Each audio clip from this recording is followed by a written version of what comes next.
Story 1. Years ago when I was 8, my family lived in this big, weird house, kind of on the edge of a small town.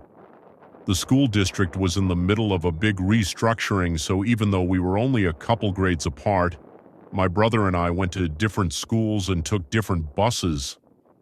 This left me as the last person to leave in the morning and the first person to get home in the afternoon, which meant it was my job to make sure all the lights were off and the door was locked. One morning I noticed the basement door was open and the light was on, so before I left I turned off the light and closed the door. When I got home that afternoon, the light was on and the door was open again. I just assumed that I'd forgotten to actually take care of it when I noticed it in the morning, so I went over to turn off the light and close the door. When I got to the top of the basement stairs, I looked, and there was a big shadowy male figure towards the bottom of the staircase.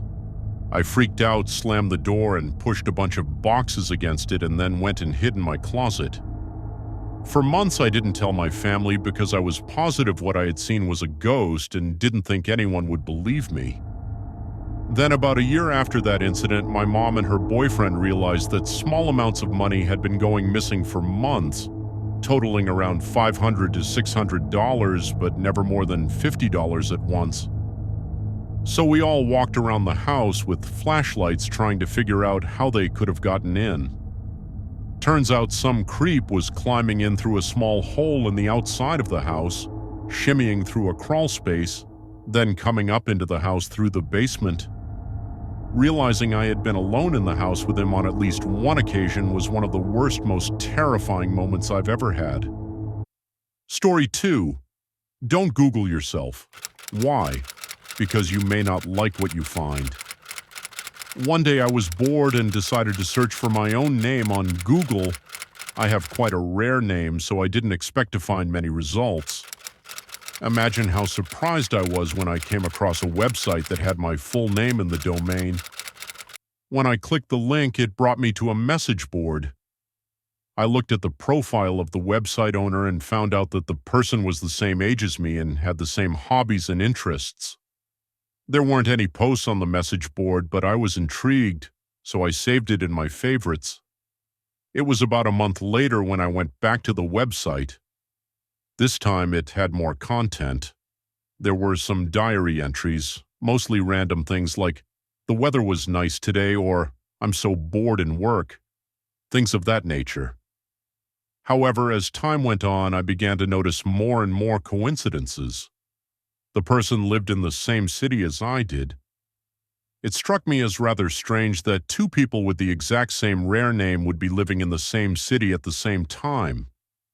At one point, I noticed that the contents of the diary were quite similar to my own life. One day, I went to a baseball game, and when I checked the website that evening, I found that the owner of the site had gone to the same ball game. At first, I didn't think much of it. After all, tens of thousands of people in the city supported the same baseball team. It began to seem like much more than a simple coincidence.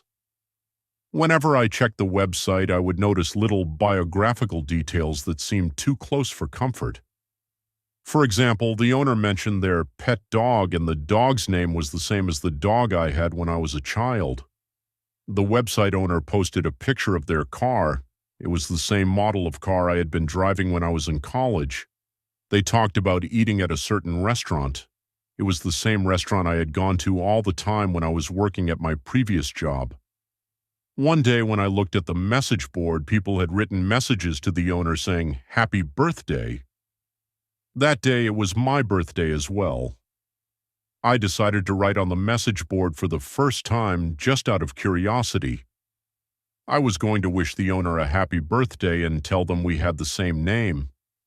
However, when I tried to write something, I realized that there was nowhere to type your message. It wasn't a message board at all, just a static page. That's odd, I thought to myself.